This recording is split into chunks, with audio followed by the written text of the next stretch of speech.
ওই মাগো গলায় অন্তত একটা তুলসীর মালা রাখবেন। তুলসীর মালা না হলে কিন্তু হবে না, কারণ তুলসী কৃষ্ণ প্রেয়সী। ভগবান কৃষ্ণের কৃপা পেতে গেলে তুলসীর আগে কৃপা পেতে হবে। কারণ স্কন্দ পুরাণ কলম দিয়েছেন, এটা এই পুরাণটার নাম কি না স্কন্দ পুরাণ। স্কন্দ পুরাণ বললেন, স্কন্দ পুরাণ কলম দিলেন কি যৎ কণ্ঠেই তুলসী নাস্তি। খুব মন দিয়ে শুনবেন বাবারা, পুরাণ উদ্ধৃত করে আমি কথা বলি। কীর্তনীয়রা অনেক তত্ত্ব বলে, শ্লোক কিন্তু বলবে না। একটা ঘর করতে গেলে যেমন আপনার ঘরের ভিতটা হলো মূল, ভিতের উপর ঘরটা দাঁড়াবে, তদ্রূপ কোনো ব্যাখ্যা কেউ করতে গেলে তাকে ওই শ্লোকটা না বললে ভিতটা নহড়বড়ে হয়ে যায়।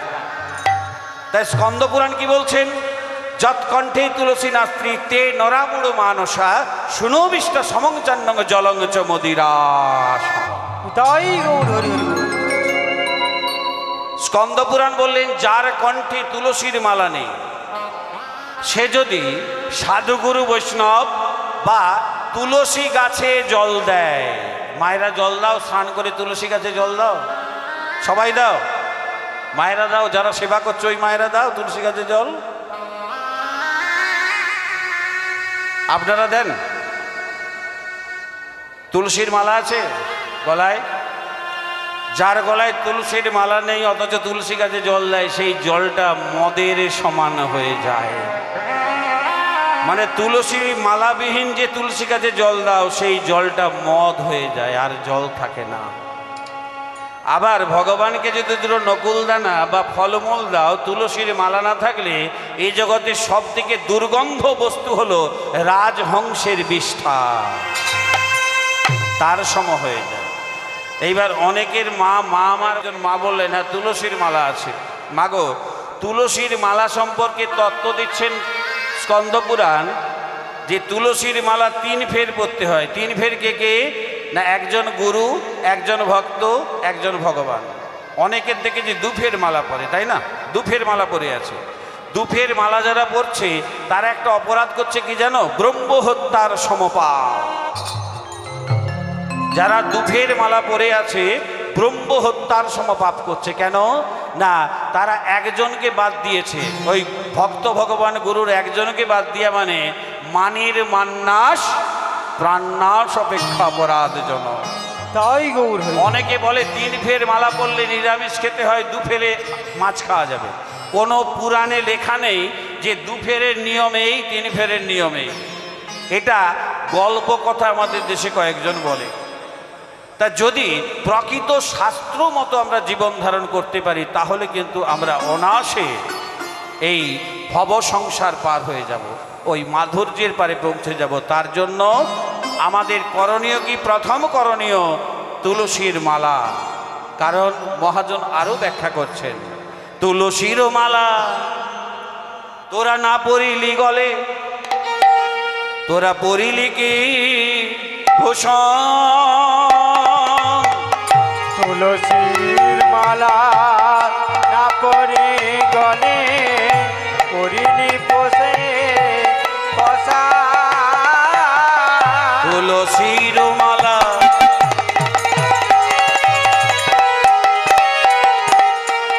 না পরিলি গলে, পরিলি কি তোরা ভূষণ। তুলসীর মালা না পরিলি গলে, পরিনি পরি পোষা। সোনাতে রূপাতে মরিয়া রাখিলে দেহ, ছাড়িয়া দেবে কি জন। ওই সোনাতে রূপতে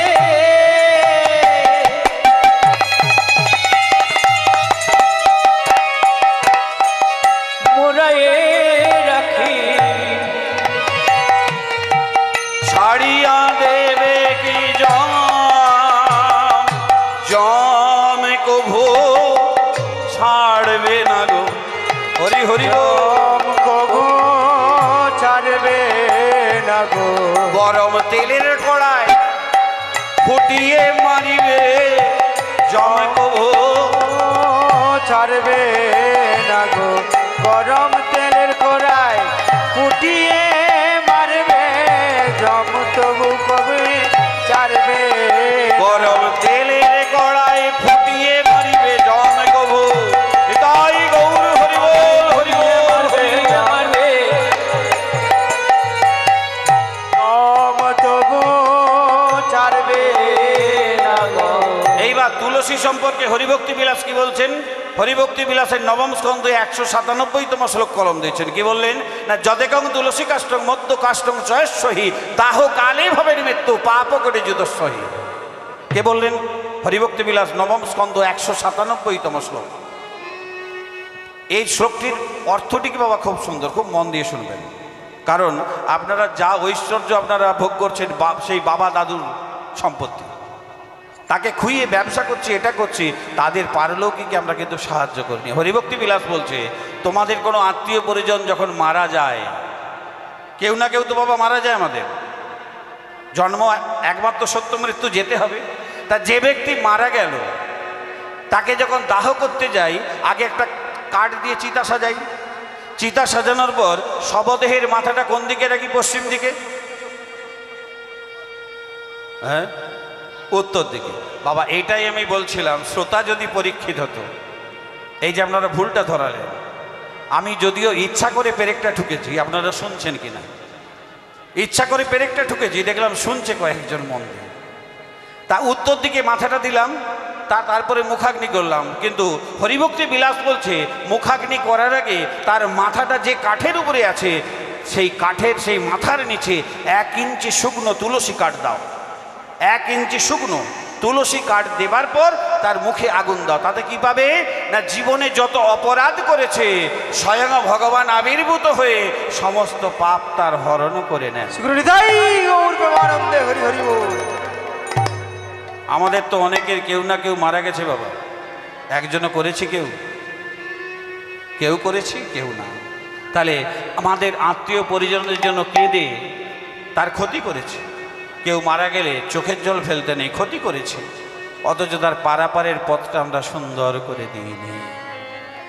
তাহলে জীবদ্দশায় মৃত্যুকালে যদি 1 ইঞ্চি শুকনো তুলসী কাঠ তোমাকে নিয়ে যায় ওপারে, জীবদ্দশায় পড়লে কি হতো বলো তো? এত তিতাব জ্বালায় জ্বলতে হতো না। তাই মা এখনো সময় আছে, সময় কিন্তু চলে যায়নি, এখনো সময় আছে, এখনো সঠিক ভজনের পথটা জানুন। গুরুদেবকে জিজ্ঞাসা করুন যে দাপর যুগে যে 5 জন কৃষ্ণ এসেছেন আমাদেরকে কোন কৃষ্ণ মন্ত্রে দীক্ষা দিয়েছেন? পূর্ণ কৃষ্ণ, পূর্ণতর, পূর্ণতম। পূর্ণতমের আবার 3টে ভাগ, বাল গোপাল কৃষ্ণ, সখা কৃষ্ণ, কান্তা প্রেম কৃষ্ণ। এই 5 জন কৃষ্ণের কোন কৃষ্ণ মন্ত্রে দীক্ষা দিয়েছেন? গুরুদেবকে জিজ্ঞাসা করুন। বছরে 1বার 2বার এসে বেশ তো 500-1000 টাকা নিয়ে যায়, একটু বাবা তাকে জিজ্ঞাসা করে নেবেন। আর যদি না উত্তর দিতে পারে তখন আমাকে ফোন করবেন, আমি বলে দেবো কোন কৃষ্ণ। একবার মাগো, সকলে যখন একত্রিত হয়েছি করতালি দিয়ে একটু গাইবে। কি বলবো? কৃষ্ণ নাম, কৃষ্ণ নাম, কৃষ্ণ নাম, কৃষ্ণ নাম করো। মায়েদের হাতগুলো সব চাদরেই রাখবেন, একটু করতালি দেবেন। আমার মনে হয় 1 ঘন্টার মধ্যে আমি যে আপনাদের উপকার করেছি এমন কেউ করতে পারবে না। এত মূল্যবান কতকগুলো কথা বলেছি, আর কিন্তু কেউ বলতে পারবে না। অনেকগুলো বলেছি, শ্লোক উদ্ধৃত করে কোন পুরাণ সব বলেছি। তা অন্তত আমাকে একটু কৃপা করে করতালি দিয়ে উৎসাহিত করুন। কি বলছেন? কৃষ্ণ নাম, কৃষ্ণ নাম, তোমরা কৃষ্ণ নাম করো। কৃষ্ণ নাম, কৃষ্ণ নাম, কৃষ্ণ নাম করো। কৃষ্ণ নাম, কৃষ্ণ নাম, কৃষ্ণ নাম করো। কৃষ্ণ নাম, কৃষ্ণ নাম, কৃষ্ণ নাম করো।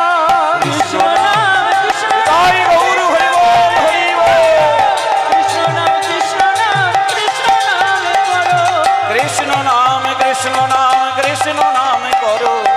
কৃষ্ণ নাম, কৃষ্ণ নাম, কৃষ্ণ নাম করো। কৃষ্ণ নাম, কৃষ্ণ নাম, কৃষ্ণ নাম করো। কৃষ্ণ নাম, কৃষ্ণ নাম, কৃষ্ণ নাম করো। কৃষ্ণ নাম, কৃষ্ণ নাম, কৃষ্ণ নাম করো। কৃষ্ণ নাম, কৃষ্ণ নাম, কৃষ্ণ নাম করো। কৃষ্ণ নাম, কৃষ্ণ নাম, কৃষ্ণ নাম করো। কৃষ্ণ নাম, কৃষ্ণ নাম, কৃষ্ণ কৃষ্ণ কৃষ্ণ কৃষ্ণ হরে হরে হরে রাম রাম রাম হরে হরে हरे कृष्ण कृष्ण कृष्ण हरे हरे हरे राम राम राम हरे हरे हरे कृष्ण कृष्ण कृष्ण हरे हरे हरे राम राम राम हरे हरे हरे कृष्ण कृष्ण कृष्ण हरे हरे हरे राम राम राम हरे हरे कृष्ण नाम करो कृष्ण नाम कृष्ण नाम करो कृष्ण नाम करो कृष्ण नाम कृष्ण ताई गौर हरि बोल हरि बोल हरि बोल कृष्ण नाम करो कृष्ण नाम करो ভক্তগণ একটা কথা মাথায় রাখবেন, উপযুক্ত সময় যদি উপযুক্ত কর্ম করি আমরা, যখন উচ্চ ঈশ্বরে কীর্তন হচ্ছে আমাদেরকেও করতে হবে বাবা, হ্যাঁ, না নইলে অপরাধ হয়। সময়ে যে কোনো কাজ সময়ে করতে হয়। যেমন ধরুন দীক্ষার কথাটা একটু বলে যাই। দীক্ষা আমরা কত পরে হেঁটেছি দেখুন। 5 বছরের মধ্যে তার মা বাবা কৃষ্ণ নাম শেখাবে, নিয়মটা বলছে যে কৃষ্ণ নামের নিয়মটা কেমন। 5 বছরের মধ্যে তার বাবা মা কৃষ্ণ নাম শেখাবে, 6 থেকে 12-র মধ্যে গুরুদেব কৃষ্ণ নামে দীক্ষা দেবে। আমরা কিন্তু 6 থেকে 12-র মধ্যে দীক্ষাকে নিয়েছি। তাহলে সময় উত্তম দীক্ষা, মধ্যম দীক্ষা, অধম দীক্ষা আমরা কখন নিয়েছি না বিবাহের পর। আমাদের দেশে অনেক সন্তান আছে বাবা যে বিবাহের আগেই মরে যাচ্ছে, তার মানে তার জন্য দায়ীকে তার বাবা মা আর মানব জন্ম পাবে না। তাই সময়টা হচ্ছে কখন উপযুক্ত, 6 থেকে 12-র মধ্যে আশ্রয় নাও সদ্গুরুর চরণে নিয়ে। যদি ভজন সাধন করি ভগবান কি করবেন, ক্রমে ক্রমে দুষ্কর্মের ফলগুলি অপহরণ করে নিয়ে কর্মফল থেকে অব্যাহতি দেবেন। মাগো একটা চারা গাছকে স্থানান্তরিত করার একটা সময় আছে।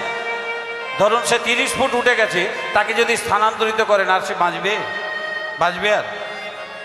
তাহলে কাজ করো উপযুক্ত সময়ে, দাই গৌর হরি না হলে কি হবে, ওই শ্রীগাল কুকুর যায় আমরাও যাবো আসবো, কৃপা আমাদের হবে না।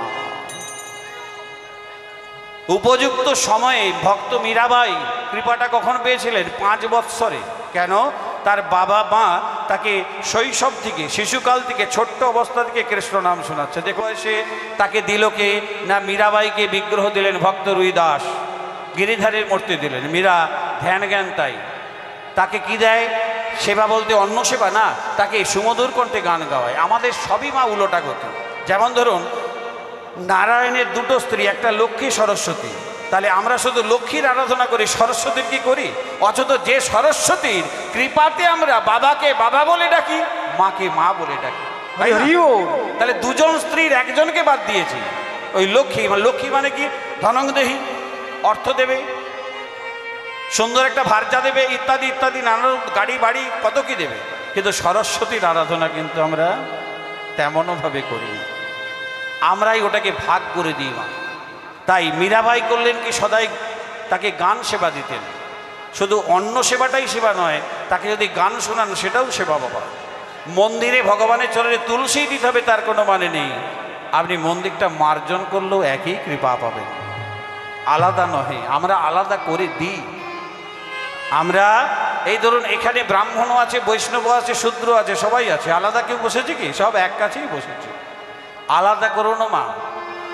সকালে ঘুম থেকে উঠে যদি বলো আমার স্বামীর কল্যাণ করো, পুত্রের করো, কম পাবে। যদি তুমি বলো প্রভু তুমি সকলের কল্যাণ করো, তাহলে অনেক বেশি পেয়ে যাবে। হরি হরি। তাহলে সকলের মধ্যে তুমিও থাকছো, তোমার স্বামীও থাকছে, সন্তান থাকছে, তাহলে সকলের মানব জনম সকলের জন্য। এই ভক্ত এই অবধূত কাঙ্গাল খেবা সেবাশ্রম কারো একার কি, সকলের সেবা দিচ্ছে, সকলকে। যে 100 দেবো 200 দেবো তা নয়, যে আসবে তাদেরকেই সেবা দেবে। তাই বাবা যদি দান ধ্যান করতে হয়, দানে যত দান করবেন তাতে কি হবে, দুর্গতিগুলো নাশ হবে। এই ডান হাতের কাজ দান করা, হস্তস্য ভূষণং দানং, ডান হাত দান করবে, বাঁ হাত জানতে পারবে না। যদি দিতে হয় এই অফিসে দান করুন, ভক্তদের সেবায় লাগবে। মীরাবাই বলেছে যে তোমারে চাই তারে সর্বহারা করো। ভগবানকে চাইলে ভগবান সর্বহারা করে দেবে। তবে যদি না ছাড়ো, তার ধনে প্রাণে আগুন জ্বেলে তবেই প্রেমের প্রদীপ প্রজ্বলিত করবেন। যখন মীরাবাই তার স্বামী বিবাহ করবো বললেন, মীরাবাই বললেন আমার সম্মতি আছে, বিয়ে করুন। কিন্তু বিবাহ করতে গেলেন না, সর্পাঘাতে মারা গেলেন। তারপরে তার দেবর বিক্রমজির ননদী উদাবাই অত্যাচার করলো, কারাগারে বন্দি করলো, চরণামৃতে বিষ মিশালো, মারা গেল না। পুষ্পঝারিতে সাপ রাখলো, শালগ্রাম শিলা হলো। সেখান থেকেও যখন পারল না, চলে গেলেন বৃন্দাবনে। তারপরে সেই রণছোড় বিগ্রহ দ্বারকাতে একদিন ভগবানের সেবা দিতে দিতে যখন দুপুর 2টা অতিবাহিত হয়েছে, দরজা খুলে দেখছে মীরাবাই নেই। রণছোড়ের হাতে মীরার আঁচলের এক টুকরো বসন আছে। মীরাবাই লীন হয়ে গেলেন কার সাথে? রণছোড় ভগবানের সাথে। তাই সেবাটা হলো আসল। এমনই সেবা কলিযুগে দিয়েছিলেন কে? ভক্ত চূড়ামণি মাধবেন্দ্রপুরী ভগবানকে সেবা দিয়েছিলেন। বৃন্দাবনে ওই মৃত্তিকা খনন করে বিগ্রহ তুলে গোবর্ধন পর্বতে মঠ তৈরি করে সেখানে ভগবানকে স্থাপন করেছিলেন। সেখান থেকে যখন তিনি স্বপ্নাদেশ করলেন যে মাধব তোমার হাতে আমার গাত্র জ্বালা যাচ্ছে না, তুমি নীলাচল থেকে মলয়জ কর্পূর চন্দনের লেপন করো, তবে গাত্র দাহ আমার নিবৃত্তি হবে। সেখান থেকে মাধবেন্দ্রপুরী চলে এলেন কোথায়? রেমুনায়। তার শিষ্য অদ্বৈতের অঙ্গনে সেবা করলেন, সচিমার গৃহে গেলেন, সচিমাকে আশীর্বাদ করলেন। তখনও কিন্তু ভগবান মহাপ্রভু আসেননি। সচিমাকে আশীর্বাদ করলেন, মা আমি আশীর্বাদ করছি তোমার কোলে একজন রত্ন আসছে। সেখান থেকে রেমুনায় এসে যখন দেখছেন ভগবানের সেবা চলছে, সান্ধ্যকালে সেবায়িতকে বললেন কি সেবা দেয়া হয়? সেবায়িতগণ বললেন আমাদের ভগবানকে 12টি অমৃতকলি দেওয়া হয়। কি সুন্দর নাম! তাহলে তার না জানি কত স্বাদ। যদি একবার খেতে পেতাম, আমি সেবা পেতাম, আমি বৃন্দাবনে গিয়ে গোপালকে দিতাম। এই লালসা দেখুন, সেবা করেনি, মনে এসেছে। এই লালসা অপরাধ জেনে তিনি চলে গেলেন রেমুনার খোলা প্রান্তে, কাঁদছেন। এদিকে ভগবানকে সেবা দিয়ে যখন সেবায়িতগণ যে যার গৃহে গিয়েছেন সেই 12টি অমৃতকলি প্রসাদ নিয়ে, রাত্রিতে স্বপ্নাদেশ করছেন। রাত্রি কখন? না, দ্বিতীয় প্রহরে 9টার পরে স্বপ্নাদেশ করছেন, সেবায়িত আমার ভক্ত রেমুনায় কাঁদছে, তোমরা আমাকে বিশ্রাম দিয়ে এসেছো, যাও এখনই আমার ধরার অঞ্চলে 1 ভাণ্ড ক্ষীর আছে, সেই ভাণ্ডটি নিয়ে আমার ভক্তকে দাও। আমার ভক্ত সেবা করলে তবেই আমার সুখ হবে, নইলে হবে না। তখন সেবায়িত এসে দেখলেন সত্যি 1 ভাণ্ড ক্ষীর, তাই মাথায় করে নিয়ে চলেছেন।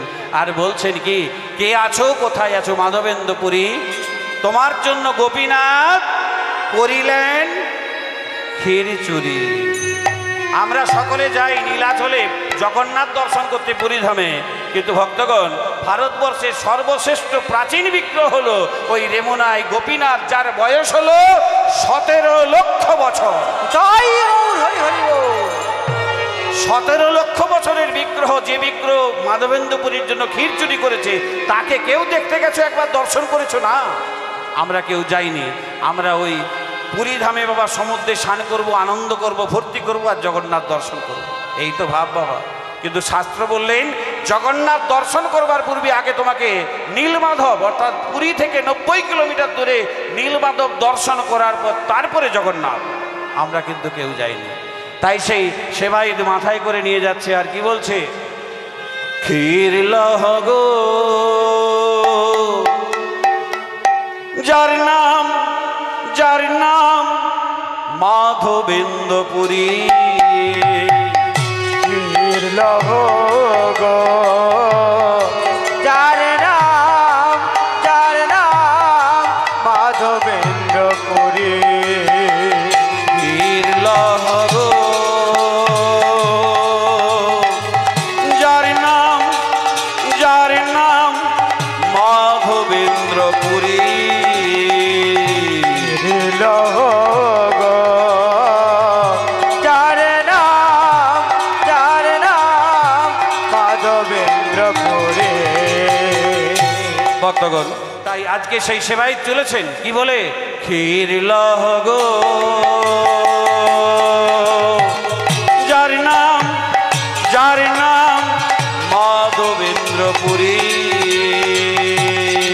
লহ গো যার নাম মাধবেন্দ্রপুরী। ভক্তের লাগি মরি গোপীনাথ ক্ষীর করিলা চুরি, ভক্তের জন্য তার গোপীনাথ ক্ষীর ভক্তের লাগি মরি গোপিনা ক্ষীর করিলা চুরি। ভক্তের জন্য কার গোপিনা চিরি কর চুরি। লহ লহ গো যার নাম মাধবেন্দ্র পুরী। তাই গৌর হরি বল হরি বল। যার নাম মাধবেন্দ্র পুরী। লহ লহ গো যার নাম মাধবেন্দ্র পুরী। হলো গো যার নাম মাধবেন্দ্র পুরী। ভক্তের লাগি চোর সেজেছে হরি হরি বল। ভক্তের লাগে চোর সেজেছে। ভক্তের লাগি ভগবান চোর সেজেছে। ভক্তের লাগে ভগবান চোর সেজেছে। যা কোনো যুগে ছিল না গো মহান কলিতে তাই হয়েছে। কাকুলো যার ছিল না গো ভক্ত দিজন বলে। কোন যুগে ছিল না গো মহান কলি যুগে তাই হয়েছে। কোন যুগে ছিল না গো মহান কলি যুগে এটাই হয়েছে। লহ লহ গো যার নাম মাধবেন্দ্র পুরী। লহ লহ গো যার নাম মাধবেন্দ্র পুরী। লহ লহ গো যার নাম কৃষ্ণ প্রেমাঙ্কুর কৃষ্ণ রসপুর ভক্ত চূড়ামণি মাধবেন্দ্র পুরী। এই মহান কলিযুগে ভক্তগণ কৃষ্ণ প্রেমের অঙ্কুরটা প্রথম কোথায় হয়েছিল? কৃষ্ণ প্রেমের অঙ্কুর প্রথম হয়েছিল ভক্ত চূড়ামণি মাধবের। দেখুন অঙ্কুর কোথায় হলো, বৃক্ষ আবার পুষ্টি কোথায় পাচ্ছে? মাধবেন্দ্রপুরীর মধ্যে কৃষ্ণ প্রেমের অঙ্কুর হলো, আর পুষ্টিটা হচ্ছে কোথায় না তার প্রথম শিষ্য শ্রীপাদ ঈশ্বরপুরীর মধ্যে। তাহলে এক জায়গায় অঙ্কুর হলো, এক জায়গায় পুষ্টি হলো, তাহলে প্রস্ফুটিত কোথায় হবে না শ্রীপাদ ঈশ্বরপুরীর শিষ্য শ্রীকৃষ্ণ চৈতন্য মহাপ্রভুর মধ্যে। হরি হরি ও তাহলে অঙ্কুর হলো এক জায়গায়, পুষ্টি হলো এক জায়গায়, আর প্রস্ফুটিত বৃক্ষ হলেন শ্রীকৃষ্ণ চৈতন্য মহাপ্রভু, যিনি এই মহান কলিযুগে আমাদের জন্য ধুলোয় কথা গোড়াগড়ি খেয়েছেন, আমাদের জন্য পতিত পাবন গৌর সুন্দর আজকে কান্ডারি সেজেছেন আমাদেরকে ওই মাধুর্যের পারে নিয়ে যাবেন বলে। মাধুর্যের পারে নিয়ে তিনি যে আমার প্রেমের ঠাকুর, তিনি যে আমার প্রেমের ঠাকুর, তিনি যে আমার প্রেমের ঠাকুর, তিনি যে আমার প্রেমের ঠাকুর, সদাই বদনে হরি হরি বলে তিনি যে আমার প্রেমের ঠাকুর। ওই সদাই গৌর বলে আমার প্রেমের গুরু। মহাপ্রভু বলেছেন এই কলিযুগে লভ্য বস্তু কি প্রেম, প্রেম ও পুভার্ত মহান, প্রেম ঐশ্বর্য লাভ করো। প্রেম ঐশ্বর্য কে দেবেন না সদ্গুরু, সদ্গুরু কৃপা করে আমাদেরকে দেবেন ওই প্রেম ঐশ্বর্য। তাহলে গুরুদেব যদি কৃপা করেন, গুরু তত্ত্ব যদি আমরা না বুঝি কোনোদিনও গৌর তত্ত্ব উপলব্ধি করতে পারবো না। আর গৌর তত্ত্ব যেদিন উপলব্ধি করতে পারবো অনায়াসে রাধা গোবিন্দের লীলা দর্শন করতে পারবো। লীলা দর্শন করতে পারে পারে গো।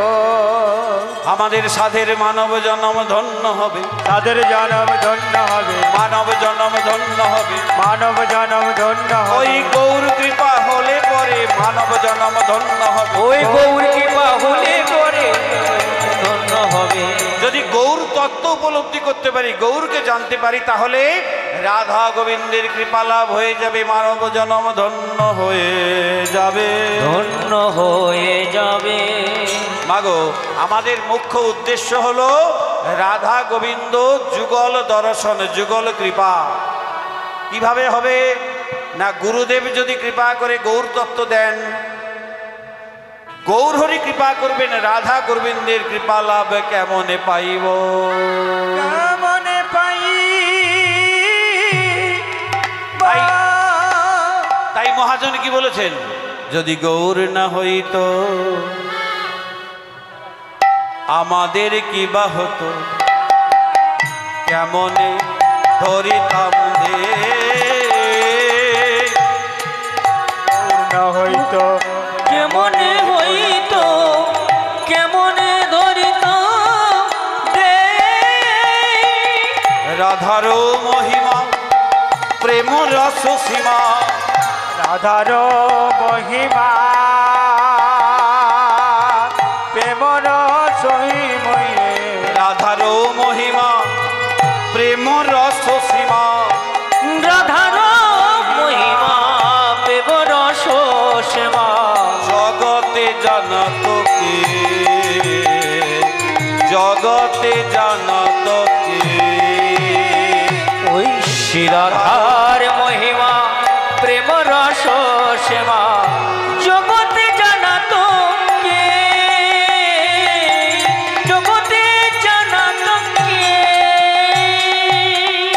আমাদের কি বা হতো, কি বা হতো, কি বা হতো কি বা হতো? যদি গৌর না আসিত, কি বা হতো? ওই গৌর না আসিত, কি বা হতো? তাহলে গৌর হরি যদি না আসতেন কলির প্রথম সন্ধ্যায়, আমাদের কি হতো বাবা? আমরা কি এখানে সবাই আসতে পারতাম? আসতে পারতাম না। তাই কিছু করুন না করুন মাগো, অন্তত বাড়িতে মহাপ্রভু চিত্রপটটা রেখে তার একটু সেবা করতে শিখুন। গৌর হরি কৃপা করে জানিয়ে দেবেন রাধা গোবিন্দের তত্ত্ব। রাধা গোবিন্দ কি জিনিস, তার মধ্যে কি আছে? আমরা তো সকলে জানি যে রাধা গোবিন্দের প্রেমটা কি প্রেম, না পরকীয়া প্রেম। কিন্তু চরিতামৃত কলম দিলেন না, পরকীয়া আবার দুই প্রকার আছে। কি কি? পরকীয়া কন্যকা, পরকীয়া পরোদ্ধা। রাধা গোবিন্দের প্রেমটা হলো পরকীয়া পরোদ্ধা। স্বীকৃতাই গৌর প্রেমানন্দে হরি হরি বল। যে প্রেমের মধ্যে নিজের সুখ দেখে না, যাকে ভালোবাসে তার সুখী দেখে, দেখে যাকে ভালোবাসে তার সুখ দেখে। ভগবান কৃষ্ণচন্দ্র যখন মাত্র 6 বছর বয়স রাধারানীর সঙ্গে লীলারস আস্বাদন করবেন, যখন রাধা তত্ত্ব বুঝতে পাচ্ছেন না, কিছুতেই বুঝতে পাচ্ছেন না, তখন ভগবান কৃষ্ণ ক্রন্দন করছেন যমুনার তীরে কদম্ব বৃক্ষের তলে। তাহলে কি আমার দাপর যুগে আশাটা বিফল হয়ে গেল? আমি কি রাধা তত্ত্ব বুঝতে পারবো না? তখন ললিতা সখী এসে বলছেন, প্রভু যতই ক্রন্দন করেন রাধা তত্ত্ব বুঝতে পারবেন না, পারবেন না। ভগবান বলছে, ললিতা আমার বামঙ্গ থেকে সৃষ্টি, আমি বুঝতে পারবো না? প্রভু কোনোদিন পারবেন না রাধা তত্ত্ব। কেন? আপনি নররূপে এসেছেন, আপনি অদীক্ষিত, এখনো দীক্ষা হয়নি। দেখা হয়নি। মাগো কাকে বলছেন? দেখো ললিতা সখী ভগবানকে, কৃষ্ণকে বলছে আপনি অদীক্ষিত, দীক্ষা হয়নি, কি করে বুঝবেন রাধা তত্ত্ব? ভগবান বলছে, ললিতা আমার নামে ত্রিভুবন গুণকীর্তন করে, আমার নামে আমি তাহলে কি আমার নামে দীক্ষা নেব? এটা হয়? এটা তো কোনোদিন হবে না। ললিতা বলছে, না প্রভু, কৃষ্ণ মন্ত্রে দীক্ষা নয়, আপনি রাধা তত্ত্ব তখনই উপলব্ধি করতে পারবেন যতক্ষণ না রাধা মন্ত্রে দীক্ষা হচ্ছে। হরি বল। দেখুন মা, খুব সুন্দর করে শ্রবণ করবেন। ভগবানকে বলছে আপনি অদীক্ষিত, রাধা মন্ত্রে দীক্ষা না হলে রাধা তত্ত্ব বুঝতে পারবেন না। তখন ভগবান বলছে, আমাকে কে দীক্ষা দেবে? এ ত্রিভুবনে কি আছে সে? ললিতা বলছে, প্রভু গুরুদেবকে অন্বেষণ করে নিতে হয়। গুরুদেব কার কাছে দীক্ষা নেবেন? আপনি তো অন্তর্যামী, গুরুকে খুঁজে নিন। ভগবান যখন নয়ন মুদ্রিত করলেন, এই ত্রিভুবনের মধ্যে দীক্ষা দেবার জন্য একজনই আছেন। তিনি কে বলো তো বাবা? ভগবান কৃষ্ণের দীক্ষা গুরুর নাম কি? ভগবান কৃষ্ণের দীক্ষা গুরুর নাম কি মায়েরা জানো? হ্যাঁ না, রাধারানী প্রেমের গুরু, শিক্ষা গুরু সন্দীপ মুনি। কিন্তু প্রশ্ন হলো দীক্ষা গুরুকে। দীক্ষা গুরুকে। গুরুতত্ত্ব বুঝতে হবে মা। অন্তর্যামী ভগবান নয়ন মুদ্রিত করে দেখলেন একজনই দীক্ষা দেবার উপযুক্ত, সে হলো ললিতা সখী। ললিতা সখী। ত্রিভুবন যার করে বন্দন, এ ত্রিভুবন যার করে বন্দন অর্থাৎ বন্দনা। আজকে সেই ভগবান কৃষ্ণ করজোরে বলছে, ললিতা ললিতা রে, আমায় তুমি দীক্ষা দাও, আমায় তুমি দীক্ষা দাও। তুমি হবে আমার দীক্ষা গুরু। গুরু। এই বলে ললিতা বললেন, প্রভু দীক্ষা তো আমি দেবো, কিন্তু আমায় গুরু দক্ষিণাকে দেবেন। কি দেবেন? গুরু দক্ষিণা দেবে। দেখুন মা, দীক্ষা দেবার আগে গুরুদেব ঘুষ চাইছে, কত দেবে তবে দীক্ষা দেব। ললিতা বলছে, আমায় দক্ষিণা কি দেবেন? ভগবান বলছে, এ ত্রিভুবনের একটা ভুবন লিখে দেব, লিখে দেব, তাহাই হবে গুরু দক্ষিণা। গুরু দক্ষিণা। ললিতা বলছে, না প্রভু, ঐশ্বর্য চাই না, আমি চাই রাধারানীর সঙ্গে যত লীলা আপনি আস্বাদন করবেন, আমরা সখীকুল যেন বাদ না পড়ে যাই। বাদ না পড়ে যায়। কত চতুর দেখুন মা, যে জন কৃষ্ণ ভজে সে বড় বোকা। বোকা? তাহলে ঘাল লাড়ছো কেন? হ্যাঁ বোকা। আমি বললাম যে জন কৃষ্ণ ভজে সে বড় বোকা, মা বলছে হ্যাঁ বোকা। যে জন কৃষ্ণ ভজে সে বড়। দেখুন ললিতা তো ভজন করে, কত চতুর। নিজের জন্য চাইলো কি? নিজের জন্য চাইলো না, বলছে সমস্ত সখীকুল যেন সেই লীলা দর্শন করতে পারি, এটাই হবে গুরু দক্ষিণা। গুরু দক্ষিণা। তখন ভগবান কৃষ্ণ বলছে, গুরুদেব, ও গো গুরু, গুরু দেব,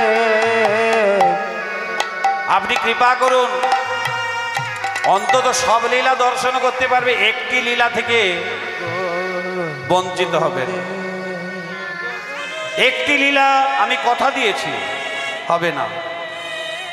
বলছে প্রভু সে লীলা কোন লীলা? না, সে লীলার নাম হলো অলস লীলা। অলস লীলা। যখন রাধা আমাকে ভোগ করবে, রাধা যখন আমাকে ভোগ করবে রাত্রি 3টার পরে, সেই লীলা দর্শন করবে কারা? না, একমাত্র মঞ্জুরিগণ, অনঙ্গ মঞ্জুরি এনারা। ভক্তগণ, অপরাধ নেবেন না, কীর্তনী এসে গেছেন। এটা খুব সুন্দর একটা তত্ত্ব ছিল, যার মধ্যে লুকিয়ে আছে। না বাবা, অপরাধ বৈষ্ণবকে অপরাধ করা এটা শোভা পায় না বাবা। আমিও তো কিছু কথা বলছি, এটা হতে পারে না। তবে আপনাকে আমি বলবো, আপনি অনেকক্ষণ থেকে শুনছি, মন দিয়ে শুনছেন, আমার বাসাটায় যাবেন একটু কৃপা করে। এটা ভোগ তত্ত্ব। আপনি যদি চান, আসতে আপনি যদি চান আমি পুত্র সন্তান পাবো, পুত্রই পাবে, কেন কন্যা হবে? আপনি যদি বলেন কন্যা সন্তান চাই, কন্যাই হবে। আস্তে আস্তে ভোগ করতে জানতে হবে। ভোগ করতে যদি জানতে পারি, একসাথে যমজ সন্তান হবে। ভোগটা কি জিনিস বুঝতে হবে, না হলে ভোগটা আমাদের দেশে দেখুন অনেক ভোগ টোকে যায়। আস্তে অনেক ভোগ টোকে যায়, মানে বিকলাঙ্গ সন্তান হয়, ভোগটা টোকে গেছে, ভোগ করতে জানে না, ভোগটা টোকে যে বিকলাঙ্গ হয়ে গেছে। এই জন্য বিবাহের আগে দীক্ষা, গুরু সঙ্গ করো, গুরুদেব বলে দেবে কোন সময়ে ভোগ করলে পুত্র হবে, কোন সময়ে কন্যা হবে, কোন সময়ে যমজ হবে, আবার কোন সময় ভোগ করলে যমজই হবে, একটা পুত্র একটা কন্যা হবে।